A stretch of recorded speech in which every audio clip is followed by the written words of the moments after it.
Welcome to this episode of Disease Du Jour on the topic of Mare Repro 101 with Dr. Karen Wolfsdorf of the Haggard Equine Medical Institute in Kentucky. The Disease Du Jour podcast is brought to you in 2021 by Merck Animal Health. Dr. Wolfsdorf joined Haggard in 2002, and she works as a field veterinarian and as an equine reproduction specialist at the McGee Fertility Center. She received her veterinary degree and completed her residency in theriogenology at the University of Florida. Thank you, Dr. Wolfsdorf, for joining us today on Disease Du Jour to talk about Mare Reproduction 101. Well, thank you so much for inviting me to join you today. I'm very excited about what we can potentially share and help everybody out in the veterinary field on what to do with your mare or your pregnant mare. Oh, that's great. So we know that there are many veterinarians who have few, if any, equine reproduction patients in their daily practice. However, we also know that many veterinarians have practices where they tend to any animal presented to them, including pregnant mares. So sometimes even veterinarians are called in to assist in equine pregnancy and foaling situations at rescues where mares may even face other health issues in addition to being pregnant. So let's start by helping these veterinarians out and letting them access some of your years of experience. What is a checklist that veterinarians should look at for a pregnant mare if they're called out? Well, I think it's very interesting that we should basically start off with just general body condition and health and well-being, because a pregnant mare is no different to a regular mare except that she's trying to feed a baby growing inside. And so it's very important to make sure that they are in good body condition. You want to be able to feel ribs but not see ribs. You want to make sure they are in a good plane of nutrition. Everybody, I think, thinks that, oh, my mare, since she's carrying a foal, needs to be overly endowed in her body weight. And that's not actually true. Some mares will have difficulty foaling if they are too fat. It narrows the birth canal as well as their perineal region. And so what I like to go on is I like them to be healthy, but not overly fat. I'd also rather just see them on an upward plane of nutrition than on a needing to be on a downward plane of nutrition and, put on their Christmas diet, so to speak. So it's very important, the health and condition of the mare, in order to provide what the foal needs when it is born as well as when it is growing. So overall general health is probably the first thing I want to do. And then it depends on the stage of gestation that the mare's at as to what is going to be important at that time. So things that we want to look at with regards to the mare is we want to see what her vaccination program or protocol is for that specific area. As we all know as veterinarians, that each area is different with what diseases we see most frequently. For example, Kentucky is an area that has botulism. We also see a lot of rotavirus in our foals. And so these are two diseases that we want to address and make sure that our pregnant mares are covered. Other areas don't have any botulism, and so you don't necessarily need to vaccinate your mare for that. But if they are shipping somewhere else to foal, that is very important to find out and what is needed in that area that they are shipping to. So vaccinations, according to the area, are very important. Mares, you want not only to have their regular vaccines, but you want to make sure that they get their full dose of core and disease-oriented vaccines the last month of gestation. And the reason why we want to give it to them in their 10th month of gestation is because that's the time in which they build their antibodies, and the antibodies will then go into their mammary gland, and the foal will then ingest potentially the mare's colostrum, and that colostrum provides the foal with the antibodies needed to fight disease in their early age. So it's a very, very important thing to make sure that those foals are covered with the protect immunizations and against disease. And then another thing we want to start looking at and monitoring is we want to start looking at their mammary gland. Normal mares will carry throughout pregnancy with a normal sized mammary gland. Obviously, maiden mares won't have much. Foaling mares sometimes don't ever go back to the smaller mammary gland, especially if they've had a foal and have been weaned. But we want to make sure that there's no premature mammary gland development, because premature mammary gland development is one of the first signs that we see that there is an abnormality in the development of the foal, especially with placentitis. We can also see premature mammary gland development in mares that have twins.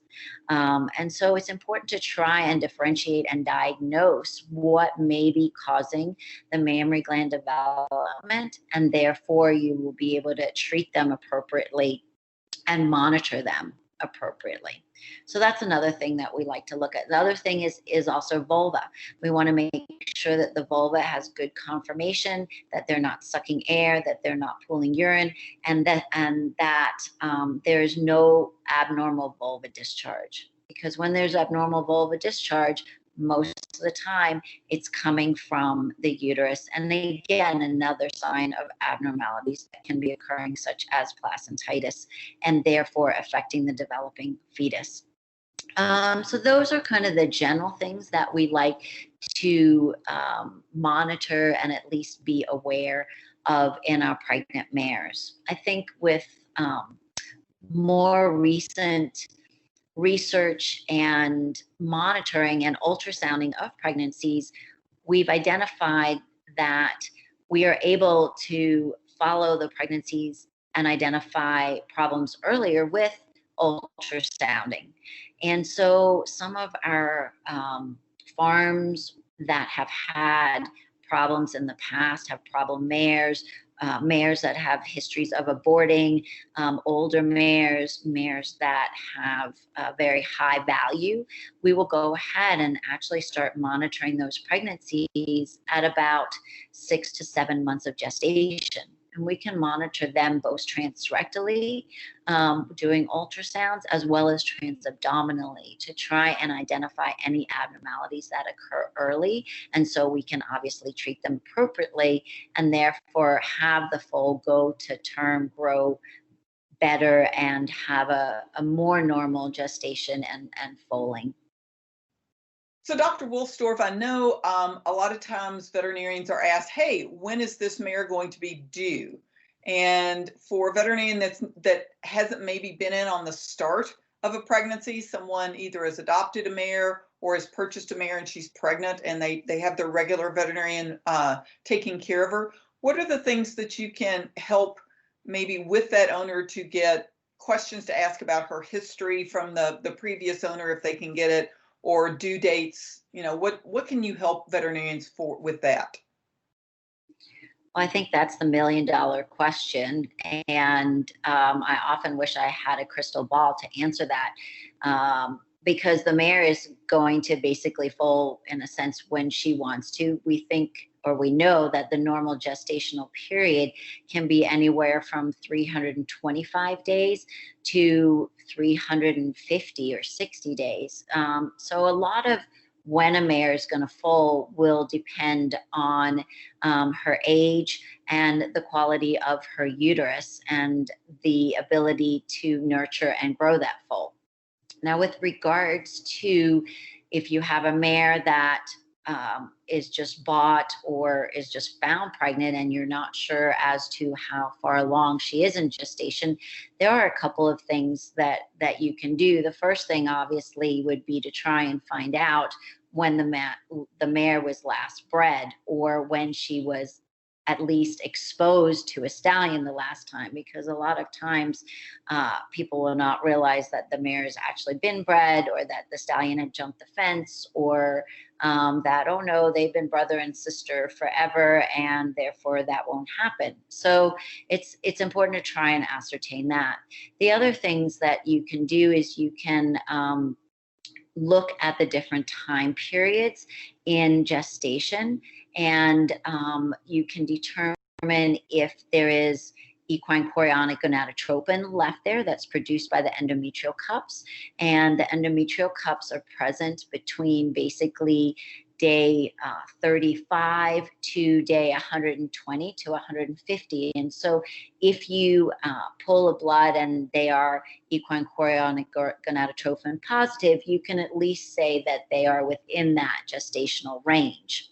As they get older, the placenta starts taking over, and so you have progestogens that supply that is the main source of progestogens to the developing fetus. So those aren't really reliable, just to know that they're present, because they're present in a mare no matter what stage of gestation.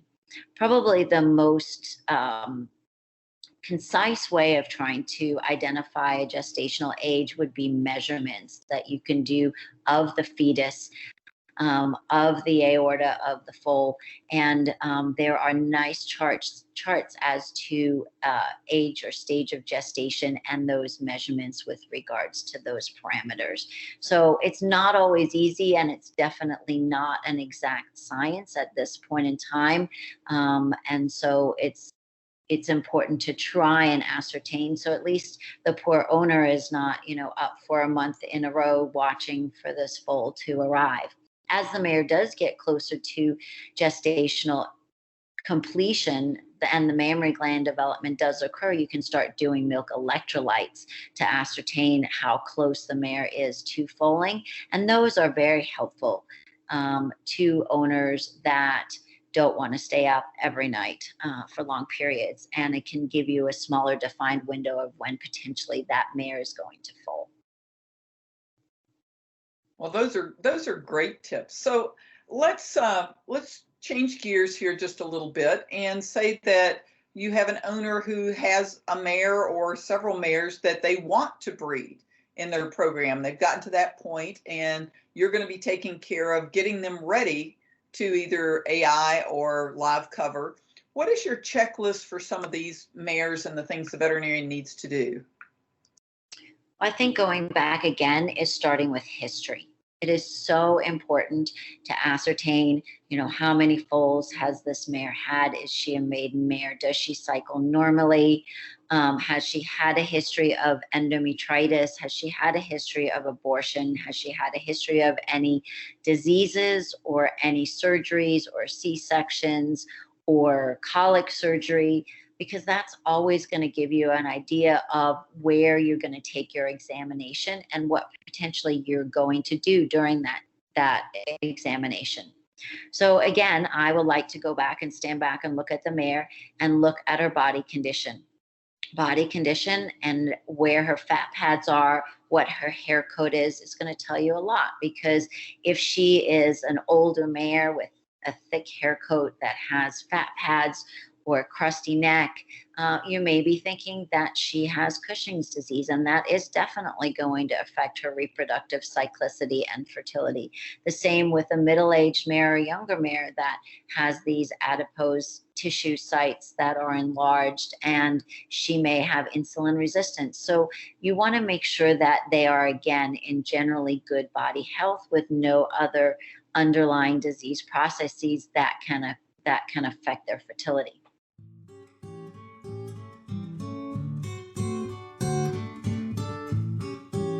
Today's Disease Du Jour podcast is brought to you by Merck Animal Health's Regimate, Altrinagist. When it comes to delivering safe, predictable control over a mare's reproductive cycle, nothing compares to Regimate. Tried and true, Regimate is proven with 30 years of results and more than 50 million doses sold. That's something no generic can claim. Regimate is contraindicated for use in mares having a previous or current history of uterine inflammation. Review proper use and safe handling of Regimate. Avoid skin contact. Pregnant women or women who suspect they are pregnant should not handle this product. For complete safety information, read the label.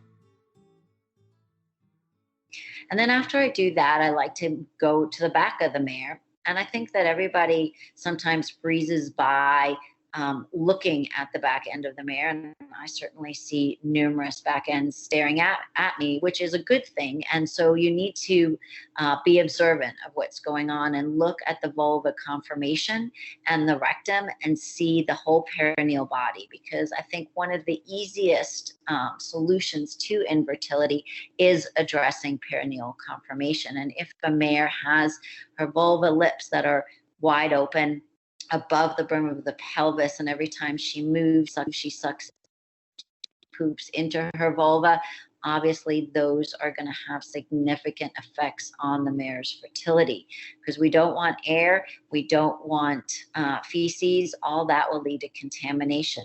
And there are three kind of defense mechanisms that the mare has conformationally. The first one is her vulva lip, which again, we want to be constructive in protecting things coming from outside in. The second is her vestibular-vaginal fold, or her hymen area, that again closes down so it doesn't allow contamination from the external environment. And then the third one is the cervix. And the cervix, again, is the window or the opening into the uterus. And so when any of these three seals are compromised, it's going to allow contamination of the uterus. And contamination leads to inflammation, or inflammation even by itself is not a conducive environment for an embryo to grow and develop into. So that's kind of where I start off and make sure that all of those three seals are in fact intact and functional. And then we can also look additionally, obviously, at the reproductive tract. And while I look at the perineal body first, I don't necessarily put a speculum in the mare to examine the vestibular-vaginal fold or the cervix at the first time or at the first point in my exam, because I don't want to introduce air and then not be able to say when I do my ultrasound that that mare does not have air in her uterus, because if I do spec her, she's going to have air in her uterus from me, and then I don't know if she has it naturally. So while looking at the perineal region, that's what I first do. And then the next thing I like to do is go ahead and palpate my mare. And I think the art of palpation, unfortunately, has been lost with the advent of the ultrasound. Now, don't get me wrong, I love my ultrasound and I use it a lot, but I think we need to go back to some of the basics sometimes. You know, for example, I had a mare this year that had come to me as a referral that had been bred numerous times last year, at chronic endometritis. And just by palpating the mare, her uterus was really, really, really far forward. And I'm somewhat vertically challenged, so the larger mares can be a little bit hard for me to feel anyway without being on my tippy toes. But she was way harder than the average mare. And so I worked on her to try and get her uterus more contracted. And what ended up happening is that we identified adhesions. We identified that that mare actually had adhesions from a previous foaling that caused the uterus to be adhered to the body wall. And if we hadn't palpated that mare and gone through all those motions, we actually wouldn't have identified them just by ultrasounding. So we want to make sure that both ovaries are normal, that they have ovulation fossas present on palpation, that they feel normal. Sometimes mares that have Cushing's disease will have very firm ovaries with their follicles deeply embedded within the ovarian tissue. We want to make sure that the uterus is freely movable. We want to identify if they're way forward, baggy and saggy, or whether they're nicely toned. And then we come back and feel the cervix. And then we go ahead and we can ultrasound the mare, looking for, again, everything that we felt, but we can identify if there's fluid in the uterus. We can identify what type of fluid is in the uterus, whether it's flocculent and lots of things floating freely, or whether it's clear. And that's going to be important as to what our next step is too. And then we can also look for edema. And is our edema corresponding to what is on her ovaries. And if it is not, then we also have to stop and think, well, this is not right. Something must be going on. We need to investigate further. And so I think it's very important to put all of your tools and all of your knowledge together, and it needs to make sense. If it doesn't make sense, we need to stop and go, okay, what is causing this? Why doesn't it make sense? And what can we do about it? And so again, depending on what I find on all of my previous examinations that we've just completed will depend on whether or not or how I'm going to perform my next procedures. And I think it's very important, especially in mares that have poor histories or histories of abortion or endometritis or chronic endometritis or baggy, saggy uterus, that we go ahead and make sure that they don't have any underlying inflammation or infection. And there are numerous ways that we can do that. We can do a culture in cytology. Now, there are different ways to do cultures and cytologies. There's just using a straight swab that you can get a culture and a cytology from, or there are culture swabs that you get your culture with, and then there are brushes that you can get your cytology with. And then there's also another procedure that has become, I think, a little bit more popular recently, is a low volume lavage with a culture and cytology. And that's when you basically will run a liter of fluid, or people, it depends on how baggy and saggy that uterus is. If you're going to use 250 mLs of fluid, or if you're going to use a liter. My mares tend to have bigger uterus, and therefore I want to get a most representative sample. And so I will use a liter. And so I put a liter into the uterus and draw the liter back, let it flow back out, and then take it to my lab, and they will spin it down and do a culture cytology from that. So those are kind of the basic things that I start out with just at the beginning of the season to determine, one, if there is a problem, and two, what the problem is. And then we can determine from that where we go with treating the problems. I think it's also important to remember that mares that have a history of problems and that are a little older may require a uterine biopsy or an endometrial biopsy.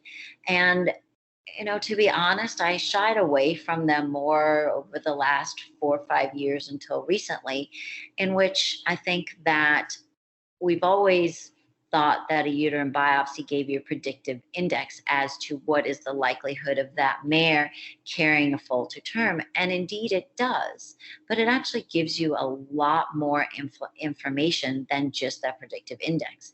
It allows you to see into what is going on in that uterus. It allows you to identify if there's inflammation, what type of inflammation, if there are enough glands, if there is fibrosis, are there changes in the vessels. And when we identify these problems, it allows us to better treat that mare as to what those specific issues are. And so I have to say that over the last couple of years, I have gone back to doing more uterine biopsies in helping me with, one, identifying the problem, and two, potentially treating it.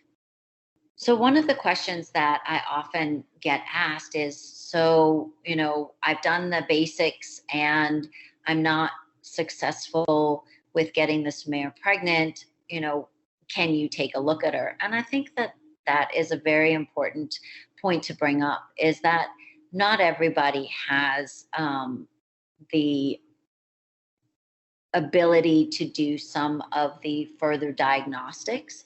And so as a theriogenologist, we are here to help the general practitioner. I always tell our interns and my associates that, I'm a phone call away. There are lots of people that are there to help you. And so when you feel like you've done everything within your power and that you're not getting the results that you want, or you just don't even know where to begin, if this is not something you do on a daily basis, there are a lot of theriogenologists out there, and the universities have them. A lot of the private practices have them now. And so pick up a phone, call a practice, call a university, and be asked to talk to a theriogenologist. I talk to a lot of people about a lot of different things, and I'm happy to help however I can. Even if Sometimes it's hard, obviously, to do it over the phone, but sometimes they get referred into us in which we can look at them, or even if it's about, hey, I did this culture and I grew this. What do you think about this? What should I treat it with? What are your recommendations and how I should approach it? And it's sometimes good just to have another person to bounce things off and help you identify a path to go down and when to potentially refer when you've done everything that you can. So I guess the bottom line is don't be afraid to call somebody, phone a friend, and we're always out here and happy to help however we can. Thank you, Dr. Wolfsdorf, for being our guest on today's episode of Disease Du Jour, and thank our listeners for joining us today. And a special thanks to our 2021 sponsor, Merck Animal Health. Please make sure and listen and rate previous and future episodes of Disease Du Jour. You can find it on iTunes, SoundCloud, Stitcher, or your favorite podcast platform, or you can find recordings on equimanagement.com. And make sure and take our survey so we know how to better serve you with our podcast. If you have any questions or suggestions, you can email me at kbrown, that's the letter K, Brown, at aimmedia.com. Disease Du Jour is a production of the Equine Podcast Network, an entity of the Equine Network.